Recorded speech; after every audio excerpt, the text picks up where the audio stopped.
What's good, everybody? You know who it is. It's your boy, Big Tank Hank, with another live stream. And we have a special guest today, all the way from Australia, Tarun Chid, Bodgie from Straya. Y'all give him a warm welcome. How you doing tonight, sir? Good. Yourself? Very good, very good. Been looking Yeah, forward all week, man, to having you on here. same. Because, yeah, like I was talking to Garrick a little bit earlier, and you guys are just popping in, but I don't do many live streams. So to be like featured on one is just a really awesome privilege that I've been getting today. So, yeah, thank you everyone for tuning into this live stream. And before we get started, make sure that you smash that like button, subscribe if you haven't done so already, just so we can get those numbers up. And share this live stream around because it's going to be real fun today. Most definitely. Thank you, sir. We're gonna go All to the right. chat. We're gonna go to the chat and say hello to some of the people we Hello. got. Who y'all here? Griffin, Fish Room. First one in, Griffin. I see you. I see you in with me tonight, man. Thank you. Ian, what's good, brother? What's good? All in tanks. That's my family right there. Thank y'all for being here. Redneck Jesus, hello. I think that's my first time seeing your name on here. Welcome. I hate stupid people. What's up? I know you always in the house. PB Aquatics, what's going down? PB Aquatics will be on soon in the next few weeks, people. Bob, Kayla's Aquatics, thank you, sir. How you doing? Thank you for coming in tonight. William, Pride Moore. See, I like to say that name because it sounds like you're a movie star, William. Chad Yeah. Kratz, hello. RB Animals, seemed the first time I've seen your name. Welcome. John Sewer, welcome. First time seeing your name. Thank you for dropping by. Thank you. All right, y'all. We're gonna do things a little bit different tonight because of Taryn's age. I can't really start off, with a whole life story because he hadn't lived a whole bunch of life yet like us. But what we're gonna do, we're gonna let him start off by telling us a little bit about his everyday, what he has lived up to at this point, and then I'm gonna open the floor. I'm gonna highlight questions as I'm talking to him. I'm gonna highlight questions, so I want y'all to come up, with some questions dealing with, all things Ozzy. I mean, because there's stuff we don't know and that we're intrigued with, like what type of fish are available, things like that. People on what's outlawed, what you can and can't do in Mm. in the fish keeping world. Chris John, welcome, sir. Welcome. All right Hello. now, sir. First off, Baji and Straya. Yep. I know there's a lot of people looking at that and wondering what does it mean. So, all right. So, basically, when I started off this channel, I was thinking about like a bunch of different names, but since I'm from Australia, I really wanted to highlight that out.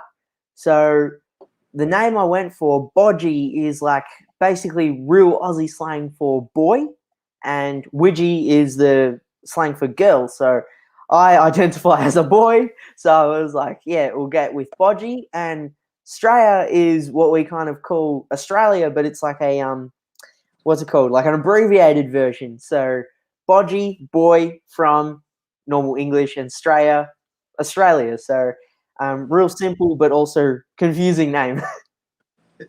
But that's real cool. Oh, people, and he told you what Widgie meant because at the beginning of his videos, he says hello to the Bajis and Widgies. And, Yeah, and so I had to get him to tell y'all what that what that meant. yeah. Please go to his channel. Check out his videos. He's got a whole lot of very, very, very good content over there. And I Thank you. noticed him a while back, and I had to get him on there so y'all could see him and, Yeah, and check him out and go sub to him over there. Give him some pineapples. thank you. Hey, give us a little rundown, of uh little you growing up. Give us a word picture you could Yeah, say of what area that you like live in. How is it growing up in Australia as compared yeah. to here? All right, sweet. So my ethnic background is from South India. So when I was born, up until I was 3 years old, I lived in India, and after that, we moved to Australia. So now I'm PR and citizen of Australia. I've been here for I'm 17 now, so I've been here for basically 98% of my life. And for me, ever since I was born, fish and aquatic life has just been a part of who I am. And it's been this passion that I've had since I was born. Like the first thing I said, first thing I drew, first thing I wanted was just basically all fish. So it was just like a mad passion of mine. So growing up, at one point or another, I've always had fish as a pet. And in Australia, life is I don't know, because like me, I haven't really been to a lot of parts of the world, but here we're quite unique because some of the things that we do and say and act are quite different to a lot of different parts in the world. But me, I live in Victoria, which is a state in Australia, and the city I live in is Melbourne. So we live in a little bit of a kind of rural area in Melbourne called Hillside, and that's where I've been for majority of my life growing up. And yeah, I've just been keeping fish ever since I was a kid. But it was about 10 years ago when I realized that I could really keep fish under my own responsibility. So from then, it was just growing from small tanks, keeping cold water fish, just the basic linear way that everyone grows when keeping fish. Keep a few white clouds and some goldfish, and then they move into your guppies, and then you kind of go to your big 6 foot, 5 foot tanks. And for me, a lot of it was keeping sort of big predator fish. I was a big fan of cichlids, Oscars, and your big South American fish. Gotcha. But then after that, now I've kind of delved into the whole planted aquarium world and aquascaping and nanofish and stuff like that. But hopefully that's kind of what you're looking for. Yes, no, hey, we know nothing Yeah. about you. Yeah. I mean nothing. So hey, it's all about us being sponges, man, and you being fluid and you fill us up. So no, that was definitely good. So Yeah. while I'm looking at your tank back there, now I like to be all over the place. I'm off the hip. I'm unscripted. Yeah. Break that tank down that's behind you. Yeah. All right. So this tank I only recently set up, and it's you can see the screen there, but it's 5 feet wide, 2 feet tall, and 5 feet long, 2 feet wide, and 2 feet tall. So I think that's 150 US gallons.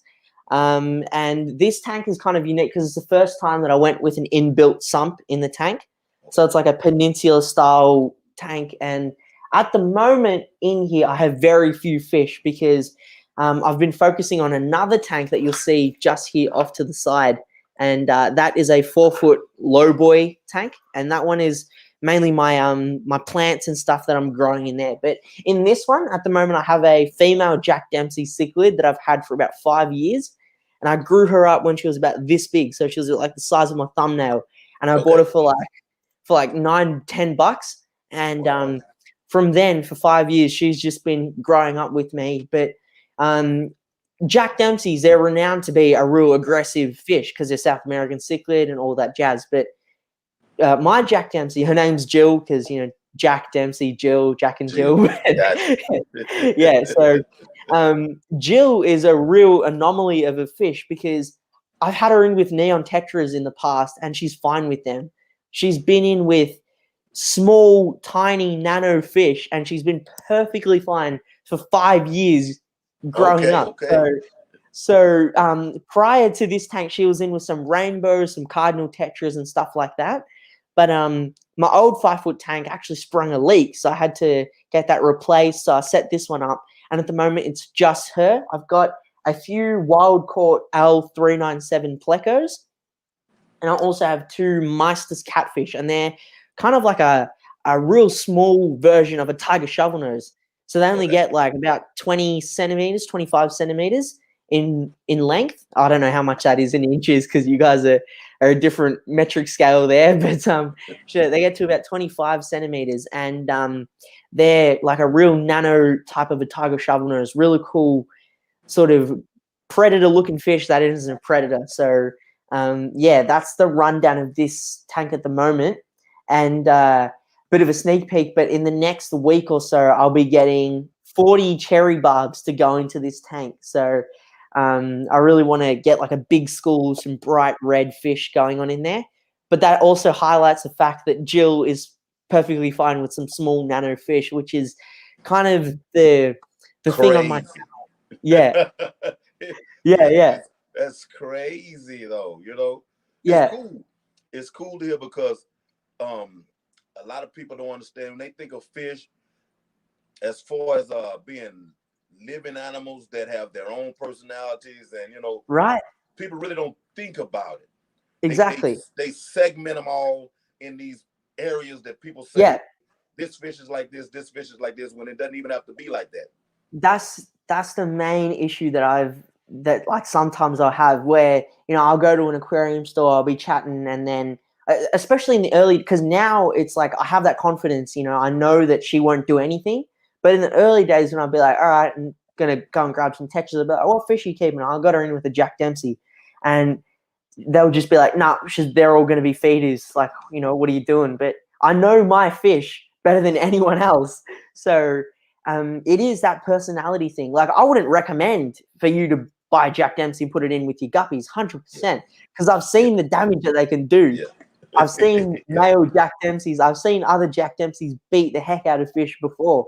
But she's just a fish that I know that I've raised up. So, yeah, Okay. Okay. yeah, yeah. Hey, Lori, are you Monster Fish Gal now? I see a different name down there, but I Bit of a think I name know who it change. is. The name Yeah. change. All right, man. Hey, that's very, very interesting, man. Hey, mm, what fish do y'all have that you would say is invasive and is illegal there? Because we have a few fish here that they don't Yeah, want yeah, us to have in our tanks. yeah. Now, see, in Australia, the biosecurity laws are real tight. Like, it's basically impossible to import anything into the country. So we've just got this import list, and it's basically the fish that we can keep there. So, for example, you guys in the US, you got a lot of your big exotic species like your pacu, peacock bass, red-tailed cats, and stuff like that. For us, it's basically impossible for us to get our hands on those kinds of fish. Um, Mm, okay, okay. the peacock bass, however, it kind of came in like this massive wave. Like, people realized that you could keep them in Australia legally, so peacock bass just started being imported in, and a fish that was $250 when it first came in, one peacock bass, is now $30 in a course of about 2 years. Okay. So the price has dropped that much. But in terms of like fish that we're not allowed to keep, is quite similar to the US. We're not allowed to keep the Asian arowana. We're not allowed to keep snakeheads, things like that. But the main kind of invasive fish that's in the wild now at the moment is tilapia, which is an issue that's in the US as well. You got your tilapia that are invasive species, but prices are the main thing that stop us from owning a lot of the fish that you guys have freely in the US that isn't allowed here in Australia. Yeah. So I guess to like put an example of that, in South Florida, I know that like the red tail cats you can buy for like $20 max. Yeah. Here in Australia, to buy a baby red tail, it'll be about $900. Oh So man. it's a massive, it is a huge price gap. Hey, Yeah, so there's a lot of stuff we take for granted over here that we don't realize it, right? yeah, yeah. So like My even God. Yeah, even with cichlids here, like we don't have many variety with South Americans. We just got your Jaguar cichlids, your Oscars, all your basic stuff. But anything above that is just is hard to get. Okay, man. Yeah, That's crazy. That I have all those things like that, turning around in my head. I'm like, man, I'm really intrigued to know. yeah, So, you say you're now heading towards planet tanks. You're getting more interested in planet tanks, and I think that's a wave because I got a little wet by that wave myself as of yeah. recently. But when did you, if you have any idea, when you kind of first it started piquing your interest? Yeah, so it was about 2.5 years ago when I had a 6 foot tank, and I had just your typical South American species, Oscars. I had a couple of waru in there and things like that. And then I knew that I couldn't keep plants with the waru, so I sold them, and it was just a few big South American species. So then I was like, I may as well try some real low-tech plants. So it was just your jungle valsneria, your hornwort, real easy-growing stuff. So I thought, all right, we'll get them in there. Those plants are doing well. The fish didn't rip them up into shreds. But then it was like I had spent probably about a good 3 to 4 years just keeping big South American fish. So I kind of wanted to do something. You know how we are. We want to change things up a little bit. So I was like, all right, we're going to get rid of all the big South American fish. I'm going to keep just a few nano fish. I'm going to get into that. So it was then when I was like, okay, if I can keep these low-tech plants well, we'll start, getting into more of your hard-to-keep plants and stuff like that. So it was about 2 years ago that I started, yeah. Okay. And so now it's going on a pretty big scale. Like here, I always wanted to make sure that I can somehow stick true to my roots of keeping plants and stuff. So this tank is purely easy low-tech plants. It's just a Flupal 3.0. I don't do any fertilizers, any CO2, nothing like that. It's just the plants are in there, they get light, they grow.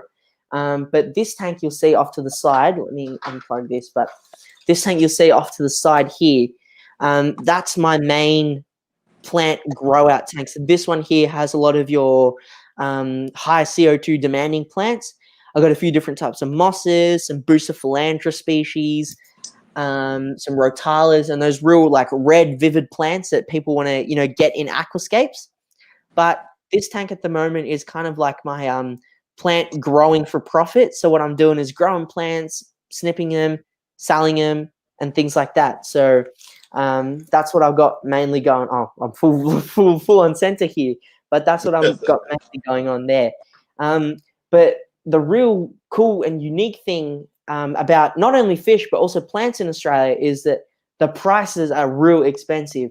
Some of the boost species that I bought there are roughly about $200 each per plant.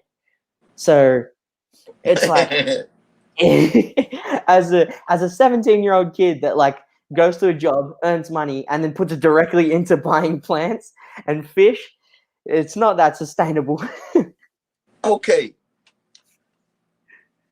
Are we talking about American money, or does Australia have its own? Yeah, AUD. So Australian dollars, I think. I'm not sure about the currency rate, but I think it's if it's like $1 Australian here, I think it's like $1.50 for you guys in the US. So it's not that much different. The price you Yeah. the price you're giving is still pretty close to the price that I could be looking Yeah. like, oh man. Ooh. Exactly. So see, for me, I was never really a big fan of planted tanks because it was just like, the plants are there, you got a couple small fish doing their thing. But when you really start getting into it and you understand the sciences between, the fertilizing, the CO2, the lights, it's like this new whole challenge that I haven't yet faced before. So like I'd say that I'm real well experienced with keeping fish. Over the past 10 years, I've had probably about 250 different species of fish, everything ranging from small fish to big predator fish, some that I've spent unhealthy amounts of money on.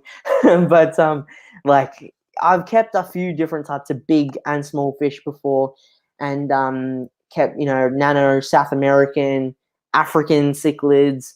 So I've done the whole circle, but the plants is something that's really like unique and something that I'm still learning about. So yeah, it's real fun to keep. Okay, you've run circles around me. I've had fish for almost 30 years, and you've run circles around me in your 10. Hey, that's cool, man. That's real cool though. That's real cool. Yeah. See that passion, man. It's such a young fellow, man. That's real nice. Yeah. Thank you. I'm gonna go backwards a little bit right now. Tell everybody, as far as school wise, where you are right now, your status, what's your future, what your dreams and aspirations are. Yeah. So at the moment, I've just finished my high school. So next year I'll be heading into university or college, as you guys call it in the US. But at the moment, just about last week, I started a full-time job at a big superannuation fund here in Australia. So it's like a finance company, basically. And there, it's just started my full-time job there. And at the moment, my plan is to kind of just work a little bit, work for about a year, and then see where that goes in terms of career growth and things like that. Because I'm still new to all of this corporate world. About 2 years back, I worked at an aquarium store, Okay. just locally. The issue I had with working at because so a lot of times when we keep fish, it's always like a dream to go and work at an aquarium store, and you're like, oh, there's so many fish and things like that. The thing that I realized is that when we're a hobbyist, we appreciate the fish in terms of a living thing, right? It's like we're spending money on that fish. It's a living thing that we're keeping and caring for. The second you work at an aquarium store, that fish is business. So then you Yeah. start looking at that fish as money. So then it's like, how many of these fish can you sell?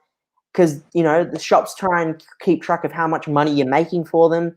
So then there are times where you get into a situation where a customer's really wanting to buy a fish, but you know that their tank isn't suitable for it. So you would never buy that fish, but now you're at a stage where you kind of have to recommend this fish for someone to buy Yep. because that's how the shop owner makes money. And if he makes money, you get paid and you still get a job. So I was I was kind of just realized that it wasn't for me. I didn't want to see these fish as just a way to make money and be treating them the way that sometimes aquarium stores treat them. So I kind of just gave up that job after about 8 months of working there. I said, you know what, I'm not happy with the job. I'm just going to quit. So from then it was kind of just like I was jobless, just making some pocket money off fish, buying them, growing them up, selling them, and things like that. But then after that, it was when I started, was like, you know what, I'll get a professional job, work somewhere that I can actually have good career growth, make some money, and then push that into growing my aquarium passion a lot more. So yeah, Okay. yeah. It's been all over the place. Dude, hey man, I'm just so intrigued on the amount of experience that you've had in this little length of time. Man, hey, I mean, I have no question that you're gonna be extremely successful. You may have your own pet store and sell fish yourself, Yeah. on a broad scale. Because if if you start out from the passionate love side of the Mhm. hobby and Mhm. springboard into the business side, you still, for the most part, I can't speak for everybody, but for the most part, you still retain that respect for them being animals, for them Exactly. being living beings, and Yeah. you're more successful in regards to those of us who are real hobbyists, the Mhm. people who don't know anything and they're just, oh, a storefront, they have fish and just drop in. They won't Exactly. really know the difference. But Yeah. a hobbyist can always tell when they enter a store that's owned by people who are hobbyists first. Yeah. And it's like you can't exactly blame the newbies as well, because it's like they don't know. They see a storefront with these bright, colorful fish. They want to walk in, and then they get intrigued, and that's how they come into the hobby. So that's what I wanted to kind of do with my YouTube channel, is not only theme it towards beginners, but those people that have already had a fish tank, because that's how I started off as well. Like I didn't have any knowledge about aquariums. I just had knowledge about fish because that's something that I was always read about as a kid. So the science behind aquariums I never understood until I started keeping them again and again and again on a large scale. So the target that I'm trying to reach on my YouTube channel is those people that have had fish as a pet. They just have a fish tank sitting on their cupboard or on a table, on a coffee desk or something like that at home. But then they want to kind of take it to the next step. So Yeah, it's not exactly targeting beginners, but also not targeting people that already know what they're doing. It's kind of like that in between niche. So far it's going real well. So yeah. gotcha. Most definitely, most definitely. Hey, all you people are hearing about this young man for the first time. You can see why now. I was drawn I was drawn to him in his channel. You getting it right here, live in in real time in your face. Yeah. Hey man, and it's beautiful. It's beautiful. Let's see who's dropped in since we've been streaming here. I saw a lot of new Awesome. people popping up. Lazarus, the fish boy, what's happening? How you doing, man? Thank you for coming through. Who else we got down there? ROB, Awesome. rebuilding our brand. Melvin, thank you, thank you. How you feeling? I hate stupid people. Did I catch you when you first came in? If not, Yeah, welcome, we said sir. hi to him. Scale modeling, channel 420. Thank you for coming through. Thank you, thank you. See what else we got new down. Perth Cichlets, thank you for coming through. And if I missed anybody that just came in new, I'm gonna try to get you before this stream is over. But I want to thank you for coming through and sitting in the fishy den with us and chilling. So, Yeah. who do you look up to in the YouTube world, hobbyist wise? The YouTube world hobbyist, I'd say, is probably an Aussie YouTuber that we have, and his name is Blake. And when I started off my YouTube channel, he was kind of the first person that was real supportive of it. So it was only this year that we had the first ever proper aquarium event that happened in Australia, and it was called the Underwater Pet Expo. So I think in the US, you guys have things like Aqua Shallow and things like that. But here, it was the very first time over this many years that we had the first ever aquarium event. And it was there that I hit my first 100 subscribers on YouTube. And talking to Blake and all the other Ozfish tubers, it was real awesome to just see the support. But Blake's Aquatics, his channel, I have chats with him daily, and it's just learning about like how to use your camera, proper filming skills, presenting skills, and we just talk about it's good when you have a hobbyist and a hobbyist that just talk and share what fish they're going to get excited, and then we translate that energy from talking to each other into our videos. So it's just a real healthy relationship, and he's the main person that I really look up to in terms of the fish YouTubing, and his growth has just been really amazing. Yeah. Okay. I need to reach out to some of the guys over there, man. Starting with you. Hey, everybody in the chat, I'm thinking about doing a whole series where to start it off, reaching out to the Australian YouTubers, and then maybe jumping, to other countries, and seeing how many more people that I can pull into the fish family, because the key word is family. And there's so many of us on this platform that, for whatever reasons, don't know of, each other, don't try to know. When we see how wonderful this platform can be with just the small groups that we deal with.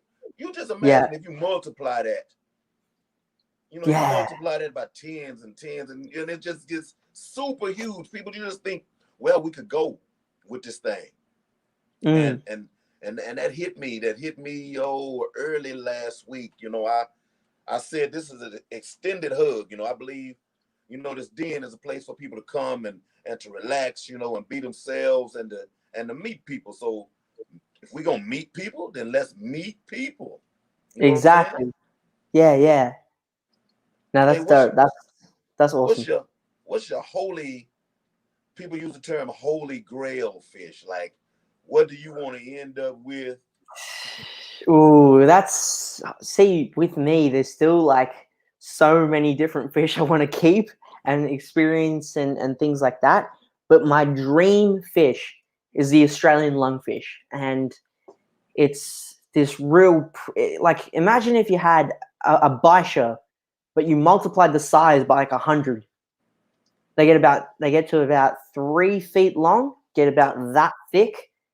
They look very similar to like a Senegal Baisha, but like a giant size, and they're actually an endangered species, or a really very protected species in Australia.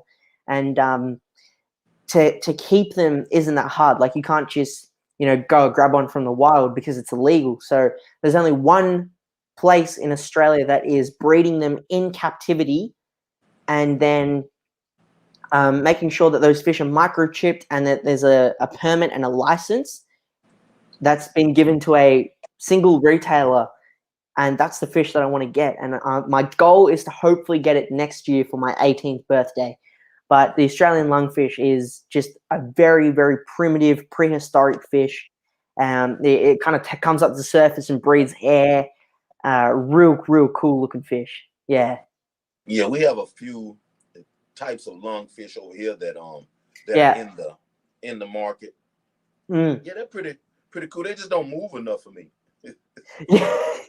Yeah. See, like if it isn't the lungfish, then it's the barramundi, and the barramundi is a polar opposite because it's like super. See, what HCAC was saying here is kind of an inside joke that runs on my channel because Okay. my old 5 foot, I only used to fill it up to about like here because I used to like that gap between the top of the tank and that water because the plants would breach the surface and you could like see the fish from the top and all that. But I was also real paranoid of a few fish that I used to keep, like my roseline sharks or denison barbs that would quite possibly jump out of the tank. So it was a bit of paranoia. So I used to keep the tank filled up to just about here, and I would constantly get bagged for it. People would be like, "Fill up that tank, fill up that tank, fill up that tank." I'm like, no. So when I hit 300 subscribers, I fully filled it up, and yeah, they still haven't gotten rid of that joke that goes on my channel. Oh, okay. Yeah. And this question, Perth Cichlids ask, yeah, the good old the shrimp dilemma. So this one, another Australian YouTuber that we have called Sir Prawn a lot, he focuses mainly on shrimp, and he asked this question a little while back to the whole Australian community, where would you want a shrimp-sized dog or a dog-sized shrimp? Now, I'd probably say I want a shrimp-sized dog. Wait, a dog? No, a dog-sized shrimp. That'd be a pretty big shrimp. Yeah, that'd be a pretty big shrimp. I think Yeah. I'd take the shrimp sized dog because That'd be like, wait. I can have just little puppies in my tank. Ah, Because yeah. my wife has a little Yorkshire Terrier. Yeah, Now I used to raise pit bull yeah. terriers. I've had Staffordshire Terriers. High energy, but they had a little more size on them as compared to the Mm, Yorkie. And that little Yorkie is just like he's like everywhere. I'm like sit down, yeah. sit down, So sit much down. energy, and they're just Yeah, sit yapping down. constantly. So Yeah. yeah, if I could put him in a fish tank and it not be immoral for me to do. Yeah. Just get like a hair grass carpet going on in there, so he has a nice lawn to himself. Yeah, throw a little ball across there and watch him fetch in the tank. I'd do that, but I don't know Yeah. if I had a shrimp the size of a dog, he'd end up on the plate or something. He'd be too big to be a pet anymore. So I wouldn't want to do Yeah. it. Man, that shrimp sure looks good. I wouldn't want to do that to him. Yeah. Put a bit of garlic and butter on it. No, Bob. I'm gonna have him in a fish tank. I won't put him out so he can be in danger. I'm not gonna sit on him, step on him. Yeah, you let him run around the house, you step on him, and then you look at the Yeah, underside of your shoe. what was that? Where's my shrimp? No, where's my little dog Shrimpy? Yeah. Killed him. No. That's awesome. All right, Chad, you too now. Color Guppies, I didn't see you come in. Hello, Vinny. How you doing, man? How you doing? Tampa Tom Fishing. Welcome. Mm. You would ride them. Even shrimp size. Ride them I beside and mean, take over. yeah, the shrimp would dry out if you took it out of water. Right. Dog side Exactly. shrimp. Dog side shrimp sound delicious. That's what I'm talking about. Yeah. See, hey, y'all know what I'm talking about. Yeah.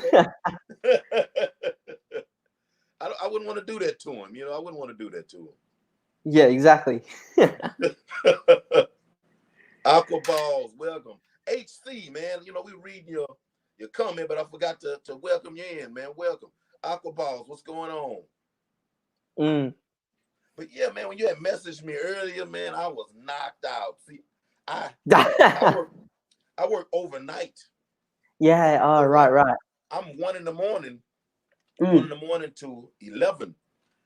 So technically, I would have been up 24 hours during this stream. Ah, damn. So what ended up happening, I was like, I'm not gonna fight it. Let me set my alarm clock to maybe 9:30. And if Yeah. it gets me, if it knocks me out, I'm just gonna go to sleep. Yeah. No, that's the good thing to do. Get some good sleep. Yeah, man. It was sometimes I'm good though. Last week, I rode it all the way through. Yeah. I did my live stream 24 hours awake. So that means I ended up being awake somewhere around 26 hours. Damn. 26, 28 hours, something like that. But yeah, I wasn't gonna Yeah. get to myself today. I Yeah, wasn't. no, that's good. How's the weather there for you guys? Man, I'm from Texas. And Ah. in Texas, we get everybody's weather, at any given time. So right now, it's in the 70s. It's pretty comfortable. But like Mm. 2 days ago, 3 or 4 days ago, I was at work and it's like I get out and it's 40 degrees, going into my job. So for the most part, though, winter seems to be moving in real slowly over here. Ah, that's good. But what you're Thanksgiving's saying, gonna yeah, hit next week. yeah. Thanksgiving's But gonna what? hit next week, and we used to it being a little chilly. I don't think it's gonna be chilly this Yeah, Thanksgiving. yeah. Nah, it's like what you're saying with Texas weather is exactly like Melbourne here. We get weather from every single state in Australia. It's one day it'll be like today, especially now. It's hot, like it's pretty hot outside, and I'm starting to like sweat here. But like it'll just start raining. It'll start pouring, and then it'll be windy. So the weather here is just terrible, terrible. Yeah, no, it's terrible weather, but we got some conversations going on about eating fish and keeping fish. Oh, What's some going people on? saying they can't eat. Let me see, where is it? I don't like fish as food. I like Nah, fish all man. kinds of ways. Exactly. No, I'm a big carnivore. Like I'll eat like here in Australia we've got like kangaroos and emus and stuff, but they're like our national animal. But then we also eat them here as well. Yeah. So, yeah, we Only got thing, only thing safe in America for the most part is a horse. But yeah, same in Australia. if you take him somewhere else to France or somewhere, maybe not. You know. Yeah. No, yesterday I bought myself a fillet of camel for the first time, so that'd be that'd be a unique one to try out. Right. We have little shops, in different places around here where you can find some exotics to try out. They're not mainstream. You're not gonna find them in our Mm. big grocery Yeah, stores, but there's exactly. always these little side shops where you can go find them if you want to. Yeah. No, exactly the same.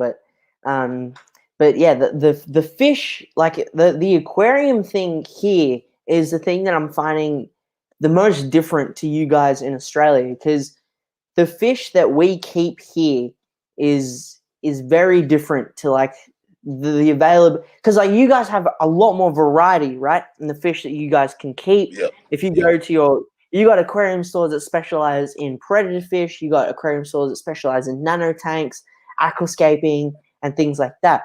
But here for us, it's sort of like a one-stop all shop for aquariums. Like you go, they'll have a mix of cichlids, they'll have a mix of guppies, they'll have a few tanks and CO2 planted aquarium related stuff. But we don't exactly have many specialist aquarium stores. But the thing that I'm noticing in Australia is that there's a new surgence of online aquarium stores that are really specializing in things. Okay. And I recently did an unboxing on my channel where I came across an online store that specializes in only bedders. They've got almost 500 different types of bedders that they sell, from wild bedders to kois to all that jazz. And I recently just got a koi male bedder. Ah, sick. Let me trying to get over to it. I hate Oh this. no, that's awesome. Oh no, yeah, no, don't stress too much. The cameras are just weird on laptops. Yeah, but I recently, just like about an hour ago, I had my male and female spawn, my bedders. Okay, So okay. it's the first time spawning, so I didn't go all too well. The male built like a half-assed job on the bubble nest, and the female, she like was laying her eggs and she was just eating them as well at the same time. So Oh, um, okay, okay. yeah, they're new parents, so like give them like another shot, maybe two or three, and then I think Jay's better room is probably the best person to talk to Yep. about this. He Hey, rolled in I at the was like, perfect time. speaking of that, see who falls in the door just as you bring that up. What's up? Yeah, What's going on, Jay? What's going on? yeah. But no, that's awesome. So at the moment, next week I'll be setting up a breeding rack for a couple of fish that I want to start. Oh, thank you for that. Rebuilding our brand. That's Melvin. Oh, Melvin, thank you so much. But yeah, Big next week, K. yeah, I'm going to be setting up a breeding rack where I've got a few Epistogramma species, got some embedders, and then I've got I've got a colony of African cichlids that I'll be getting, some dual chromis that I'll be getting. So it's going to be good to kind of breed them and kind of showcase a new aspect on the channel because we haven't done the big predator fish because it was at that phase of when I was getting out of predator fish that I got into nano fish. So I haven't showcased predator fish much on my YouTube channel, but the breeding side is something that we haven't ventured into. So I think that should be good to kind of get into. Yeah, most definitely. I actually, in the last 2 weeks, I went full circle on my channel. I started out, um, my channel name was like Big P's Guppy Town, and then it was Big P's House of Endler. You know, I've always liked guppies, but I used to have this struggle with keeping guppies alive. Yeah. So I got away from guppies. I was mad at guppies, and you know I went No, full. yeah. I I agree went with you as full well hearted. because there you go. No, go ahead, go ahead. I'm gonna finish.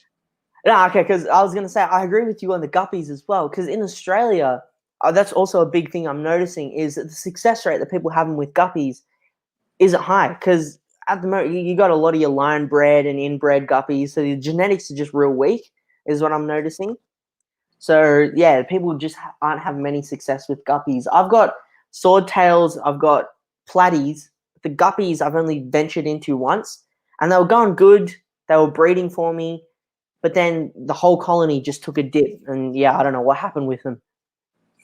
Yeah, me. I think mine initially was the water, and Mm, I was just getting into it like 100%. At first, when I had tanks as a youngster, I'd have like your goldfish. Then I'd have some fish from around my area, local fish, and I mean they were hardy. They were what they were. But when yeah, I started doing specialized stuff, I didn't want to yeah. gamble, so I jumped into betters, which I can't I can't say that I went from what was supposed to be easy to a little bit harder as far as when you're looking on the breeding side or whatever with betters and having to be so Yeah, meticulous and paying so much attention, to but rearing them. yeah, So exactly. like, But I think that's the fun in keeping betters because it's such a challenge, you know. Like with guppies, you put them into the tank, they breed, you catch a fry out, you raise them up. But with betters, there's a lot of effort that you're putting into getting the male and female acquainted with each other, and then introducing them, keeping an eye on them, watching them spawn. Like it's just a whole bunch of effort. Jay's better room quickly is asking, are guppies hard to keep? They're not hard, but the thing I've found is that guppies kind of need the same water parameters as African cichlids. They need hard water. They need a high pH in their water. So if you can nail keeping African cichlids, you'll nail keeping guppies. and they like to be a little warm. You know, we Yeah, we overlook it because hey, I air condition my house, this, that, and the other. yeah, You can keep them, they'll stay a little weaker because the metabolism, you don't want to run the metabolism mm, through the roof and shorten their lives too much. But a higher metabolism, if you're feeding properly, a higher metabolism causes them to be a little voracious. They take in more quality food, and you can make Exactly. them a little stronger. But a cold fish is not gonna eat as much. You know, he won't get as much nutrient as he needs, and bacteria and things like that live easier in your tank. But yeah, Yeah, like yeah, I said, exactly. I went full circle. I have right now, my latest videos. I have Yeah, platinum Dumbo they ear look guppies coming. amazing.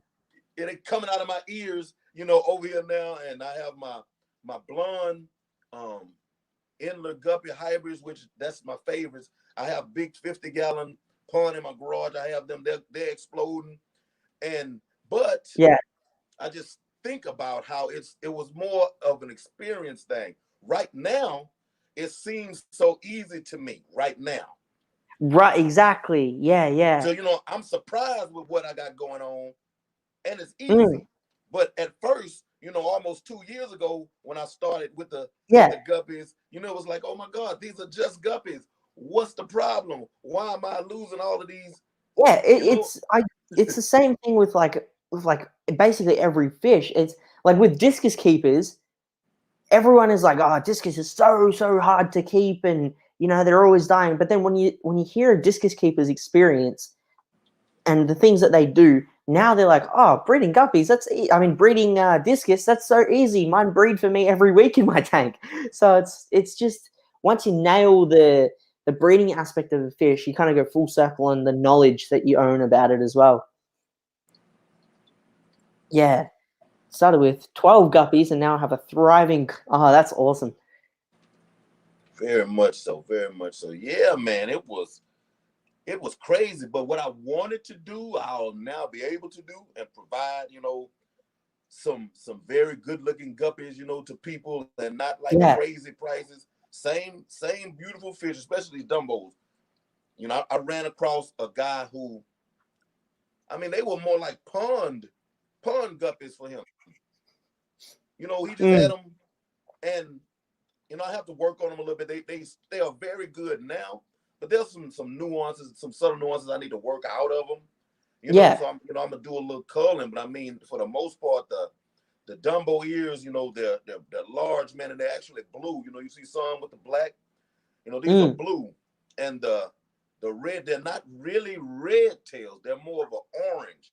Now yeah, I'm pretty sure they started out red, and that red faded to orange, but they're still beautiful like this. And I kind of want to keep them, you know, fine tune them, sharpen them up. You know, where I can have, you know, the majority yeah, of the body platinum, you know, and that keep that Dumbo ear. But I think I want to stay with that orange because you don't see it, and these fish look so good. You know, the long dorsal, long orange dorsal yeah, flowing down over the side of the body. They exactly. pretty good. Yeah, so I was like real big into guppies up until about like I'd say 7 or 8 months ago. I actually had some guppies imported from Sri Lanka, and Sri Lanka is the world's best guppy producing country. So they have the most variety of strains. They process the highest number of guppies in the world, and there was one farm that I saw a video on, and they processed 2 million guppies per day that they oh, what happened? Hello? Oh, okay. Well, it's just me now, but they process about 2 million guppies per day to export into other countries worldwide. So I had some orange guppies that were I think they were blood orange guppies that I had imported, and it was about a 4 hour drive to go and pick them up from one real small aquarium store in. About 2 Oh, million we got an echo going on there. to export into other countries worldwide. I'm back. Go ahead, keep going. All right, cool.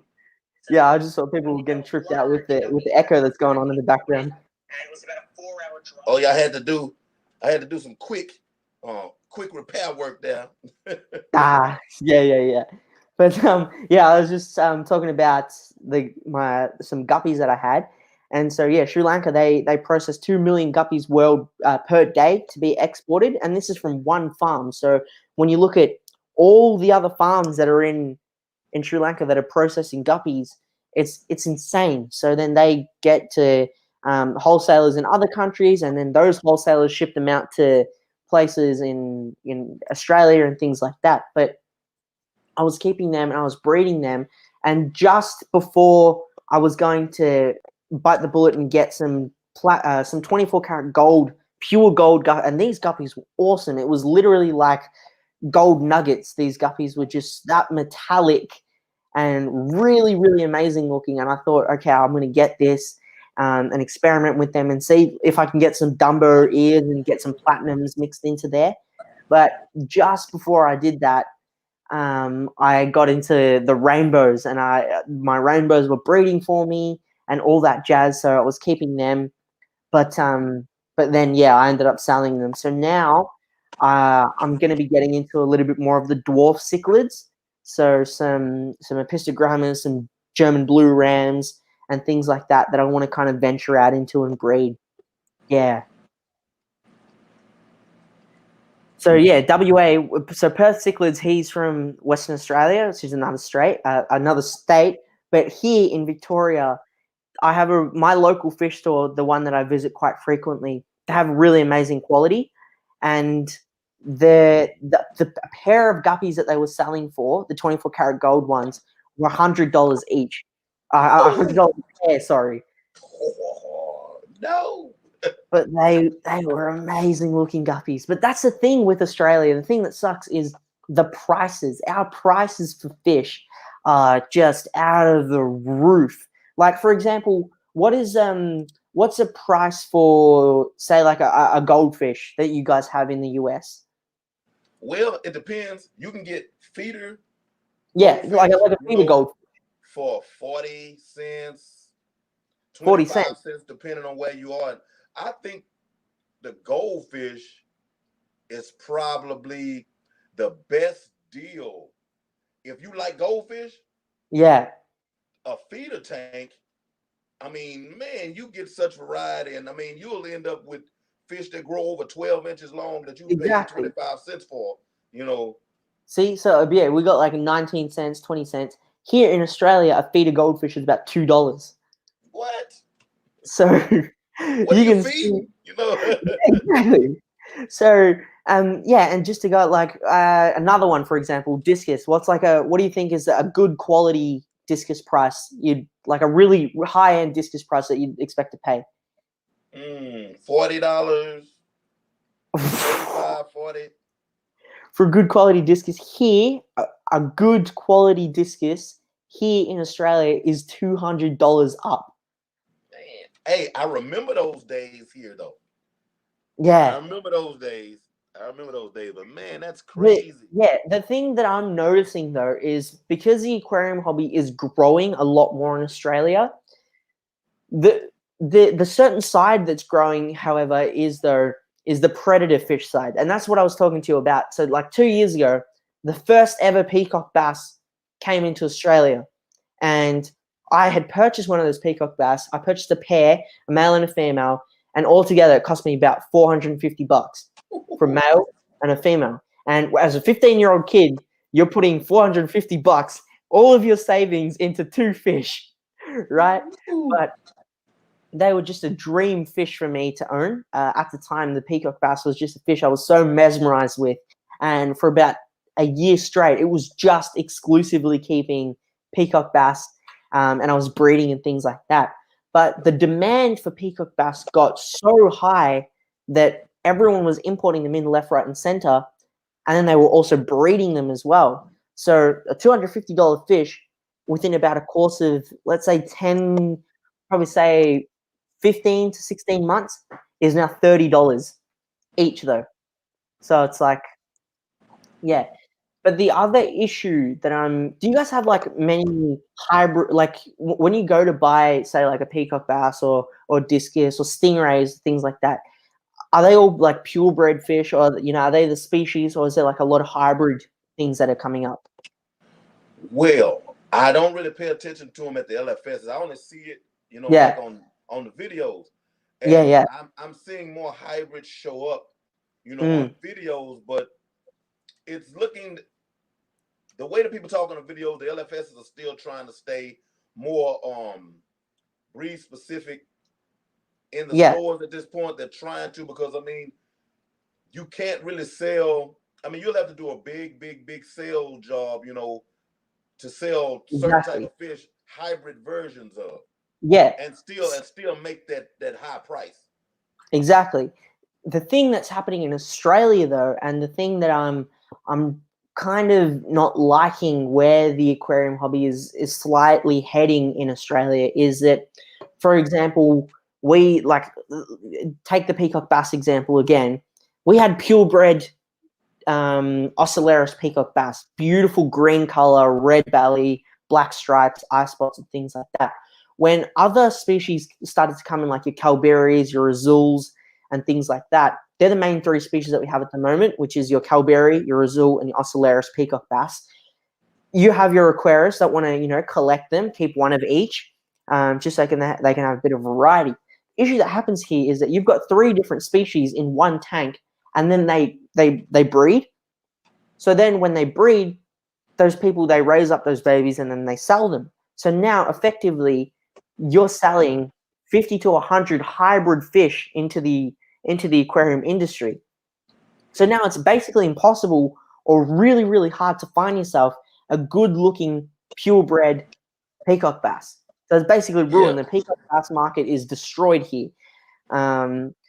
Another example is stingrays. So about 3 years ago, about 3 or 4 years ago, we had purebred Motoro stingrays, purebred black diamonds, Bosmanis, and things like that. Then you still have your people that are collecting them and things like that. And so now it's basically impossible to find a purebred Motoro. That was fetching like $850, but now we've got 3 4-way hybrids. It's like 4 different species of stingrays hybridized, and it looks terrible. I'll admit, it just looks like dirt. But they're being sold for like $300-400 each. So there's like no value for the species of the fish, but more so just the prestige of keeping it. Yeah. See, they're in Australia. They're capitalizing still on the name. Yeah, exactly. Here that doesn't fly because Mm. the name means so much.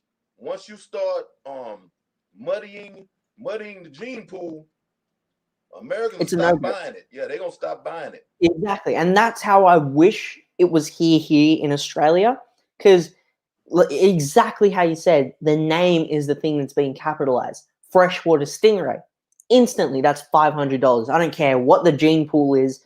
I don't care if it's a 6-way, 7-way hybrid.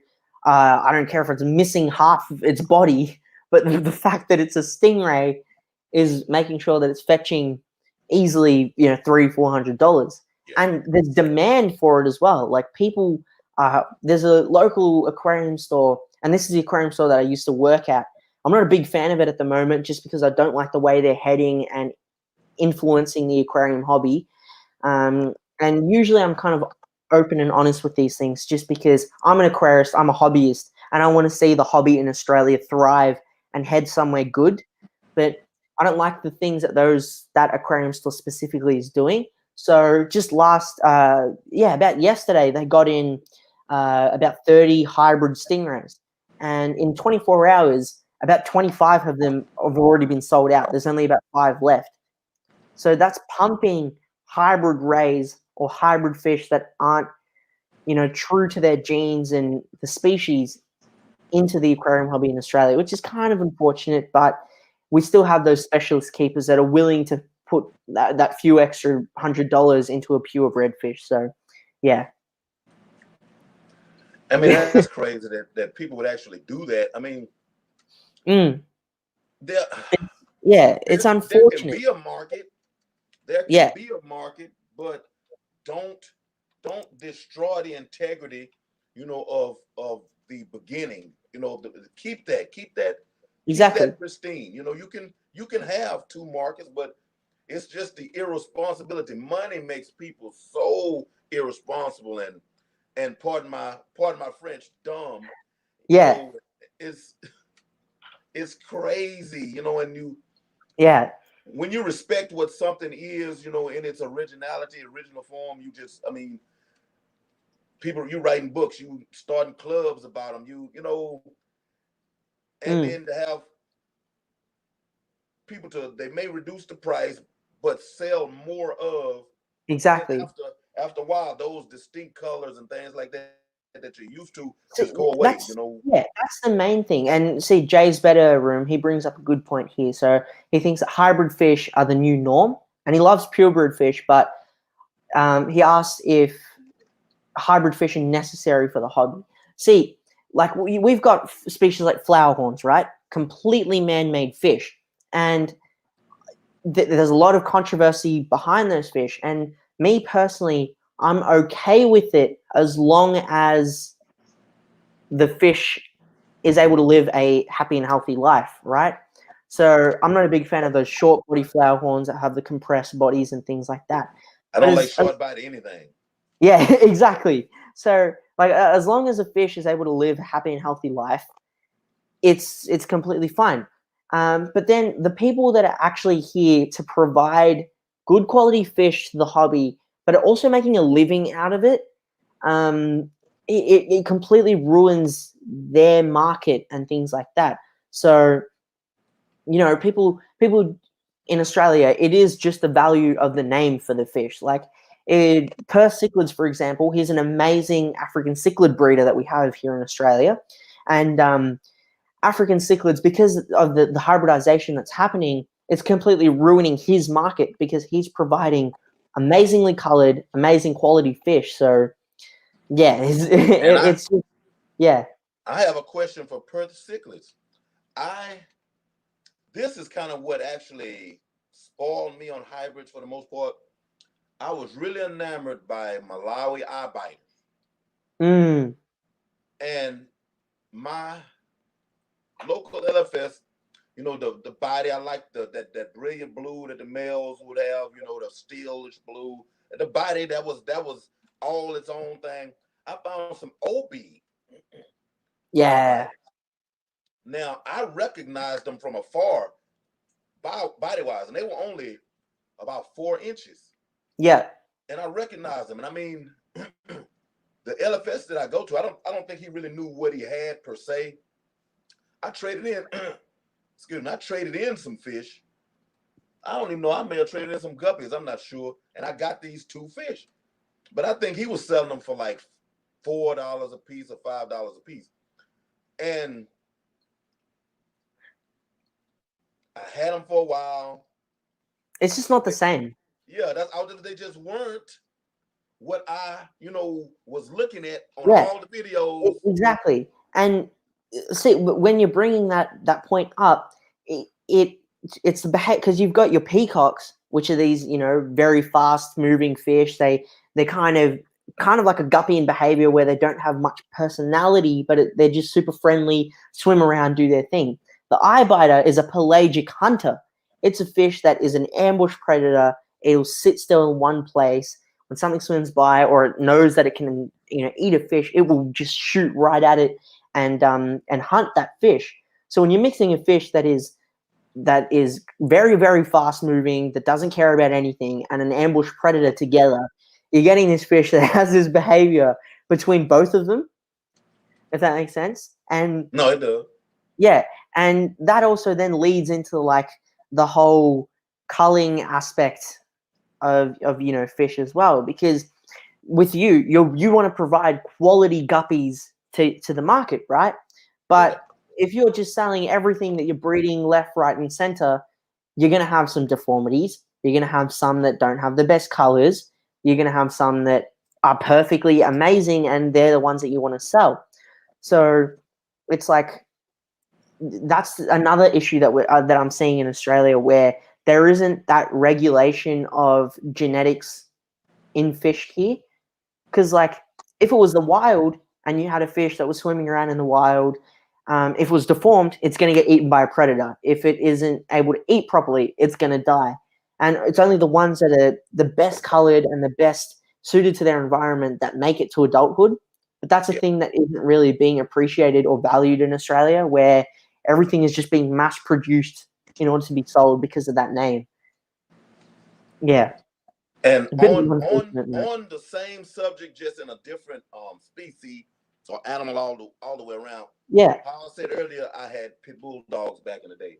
Well, they have the bully breed dogs now, which is kind of like a cross between an Yeah, American Bulldog, Mastiff or so, and Pit Bulldog. Okay, that dog, 15 years back or so, came into its own specific breed, which was still a pretty good looking, healthy dog. Well, people started taking those cull puppies, that had uh Down syndrome. yeah, I mean, the kink tails, all these different things. The short legs, both kicked out hocks. I mean, just yeah, and they start selling these dogs. They named them. They named them exotics. Hey, this is an yeah, exotic, yeah, and yeah, are yeah. selling them for more than the original breed is being sold for, the healthy breed. and Exactly. and they have half the lifespan. The health is poor. So all Mm, while you're raising this poor dog, he's in and out of the vet. His food has to be specialized, and then you may only have him in your life 3 or 4 years, and he dies. Well, you're exactly. used to having a Yeah. dog 10 years, 11 years, sometimes more. Mm, And it's crazy just for the dollar, but you just flood market with all these unhealthy animals. exactly. And yeah, per cichlids here says that there will be an OB in every species soon. There are the thing that I think I'm also noticing worldwide is this new surgeons for these kind of fish with little deformities and things like that. So they'll be missing a dorsal fin, or they'll be missing a tail, or they'll be a short body, or something. They'll have something wrong with them. But that's Cleft the thing that, cleft lip, but they call it yeah, a bat ray. yeah, yeah, I mean, okay, we have those in real life that occur, but you're gonna take one that was born with a deformity and label it a bat ray, sell it for this, when one of those, there's a freshwater ray, yeah, stingray, and you're breeding it and creating all of these extremely deformed. We see that it's deformed, yeah. but people are jumping on it. Uh, Exactly.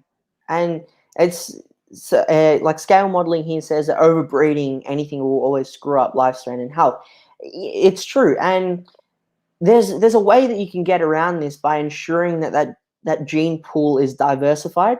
Because, like, say if I was to breed my fire red epistogrammas, they're a naturally line bred fish because a wild epistogramma doesn't have that fire red color, but they have been line bred in order to achieve that. And my intent was to, continue breeding them and maybe work on developing that color a little bit more to make it more fire red, because at the moment it's a bright orange, but to, work on a little bit more to get some red, maybe work on the finnage and things like that.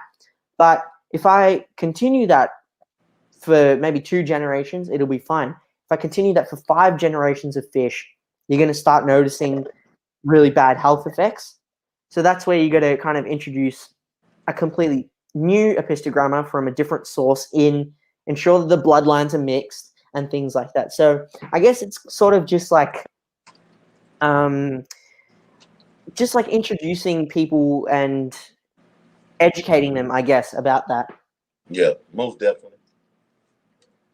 Yeah. Oh, the Black Window Frontosa, they're selling for $150 each, where you can pick up a normal Frontosa for 35.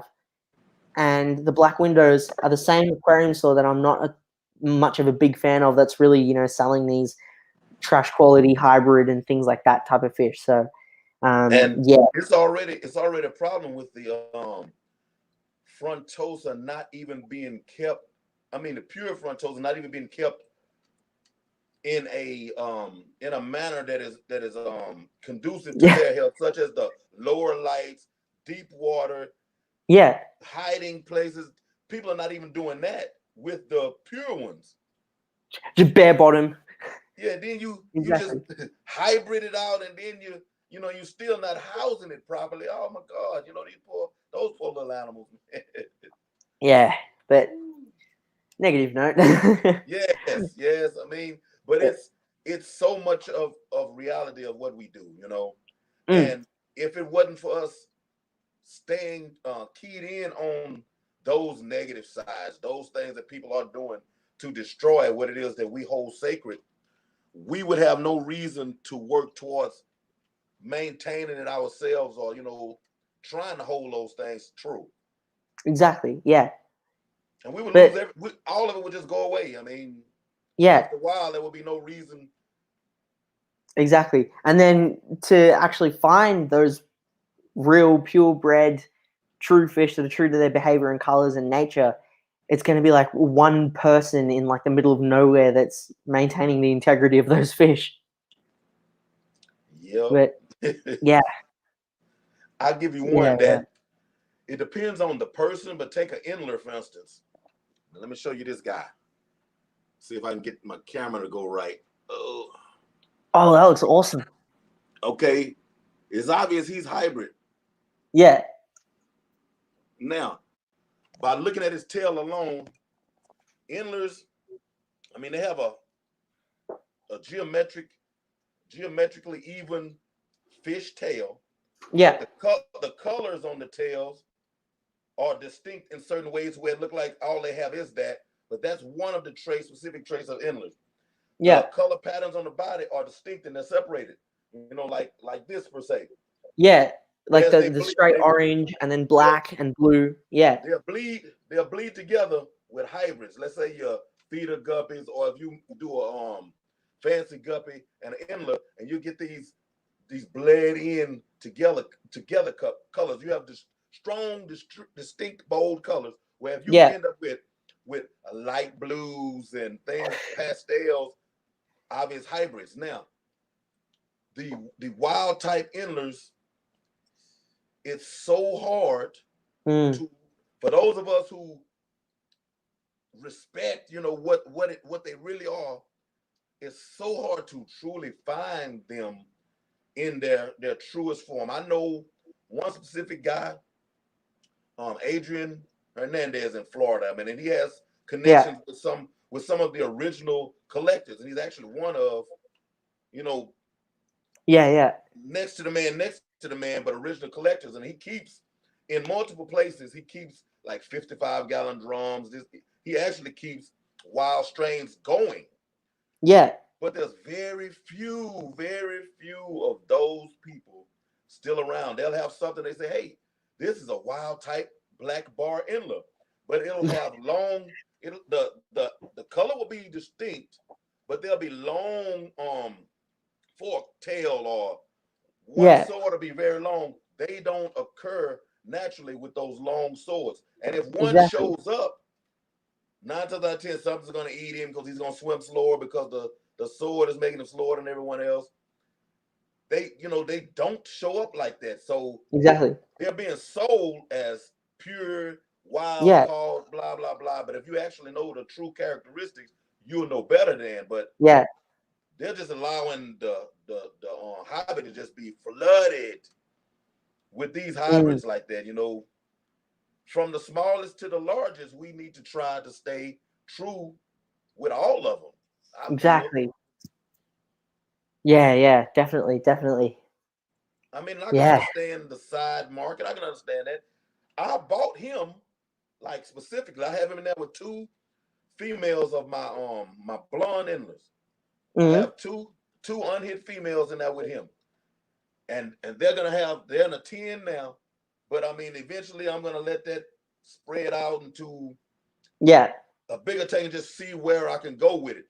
And since I exactly. have the blonde strain, I'll probably just every so often just drop a little bit of the blonde blood back in. Yeah, But that's a hybrid, beautiful. exactly. But there's one of him, and there'll Yeah, probably not be another one of him. exactly. Yeah, You know, yeah, offspring may be beautiful, but you'll probably never see him again. yeah, And I mean, definitely. somebody else that just saw him may be like, man, I would like one just like that. Yeah, and then you get into breeding them.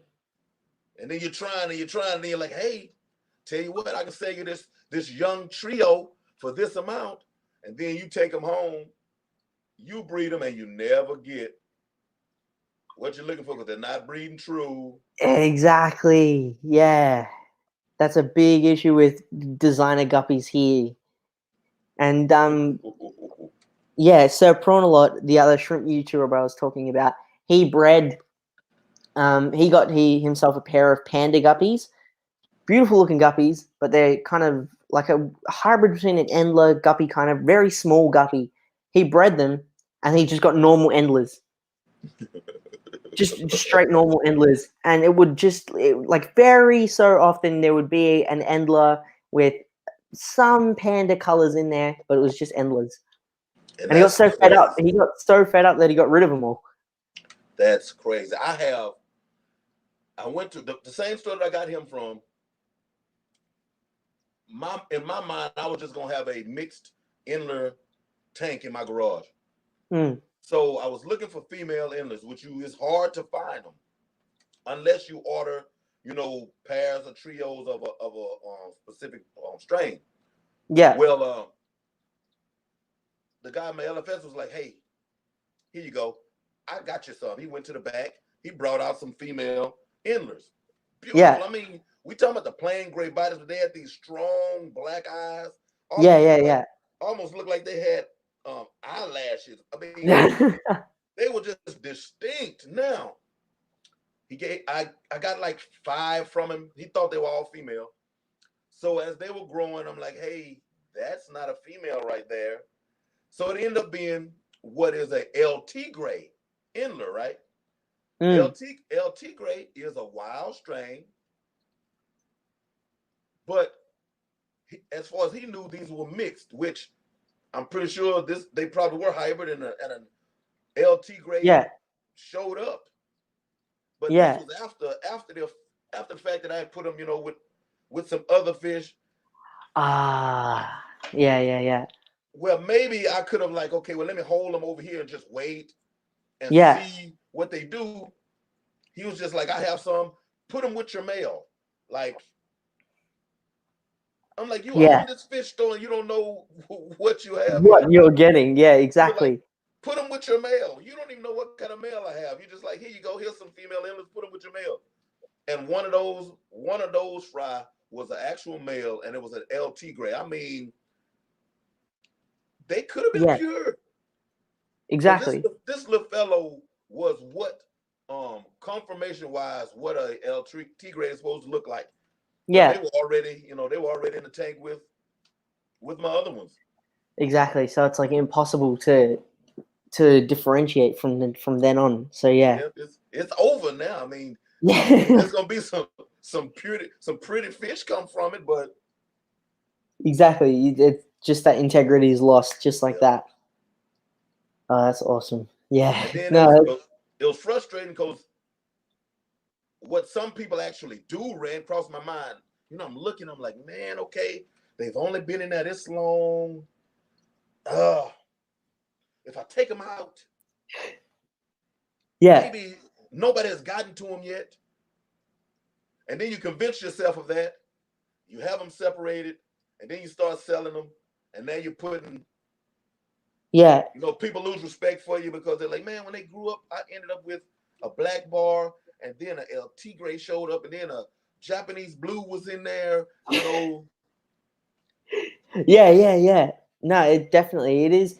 Yeah, it's just an issue because we try and achieve this one type of color, but in order to achieve it, where we've got like 30 different genes from 30 different strains of fish being mixed in. And that's crazy, man. That's crazy. But Yeah. hey, all that to say, people, we are so responsible for these fish, not just in the fact that we have them in these little glass boxes, we feed them, they rely on us for everything. Exactly. But I mean, we have to be super conscious of keeping them healthy. I mean, and if you're making them your business, I mean, if you're a lazy person, just don't You have do it. to Exactly. You have to make sure that you're providing everything that you can to these things. Yeah, if you But don't want to, yeah. pay attention to not letting this cross with this, and just don't. If you know you're not gonna be able to pay attention like that, just don't do it. Just keep you some pretty fish and keep you some Don't become a Exactly. business person. Don't put yourself in Yeah. that position to lose respect from other people in the hobby, especially when we're like this in this type of close knit family, Yeah. and Word somebody gets gets around something. fast. Yeah, and they get something from you, man. Hey, that messenger is a killer. Yeah. No, that's so true though. That's so true. Yeah. No, it's 100%. That's But yeah. crazy. But hey, Yeah. man, I'm gonna tell you, I wish you the best in life, man. You have a good head on your shoulders, man. I can use the word proud of you because of how I feel about people as a whole. Thank you A so lot of much.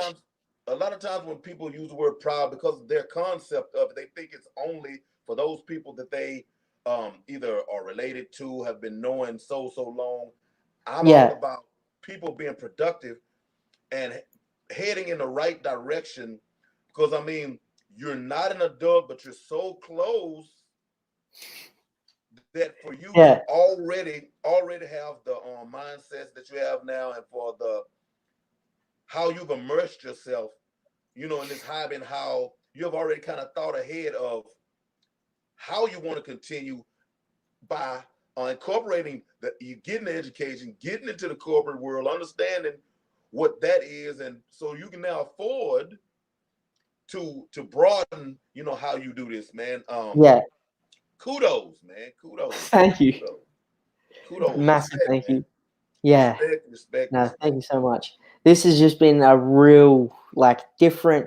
It's a new experience because I've never had, something like this because we've not only covered the my hobby, but also educational standpoint, a different country, and yeah, it's just been a really amazing thing. And your audience is just absolutely phenomenal, really, really amazing people, and you as well. So thank you so much. Yeah, I would like to think that my energy breeds more. Yeah, I can say this, and I'm not a superstitious person, so I'm not gonna head that direction. But I same. see people sometimes having like trolls showing up in chats and just Mm, doing so much disrespectful stuff. Often I've been blessed because of how I conduct this platform to not exactly. have people show up or come in that are disrespectful. They know exactly what kind of show this is. They know what we do here. And then I have mods over there that even if you attempt to think that you're going, they Oh no. yeah, they're gonna get you up out of there. Yeah. So mods, respect to you guys too. Thank you for coming in and doing what you do for me. All my new visitors, don't be strangers. I do this every Friday at 10:30 p.m. Central. I'm about to embark on some different things at my place of employment.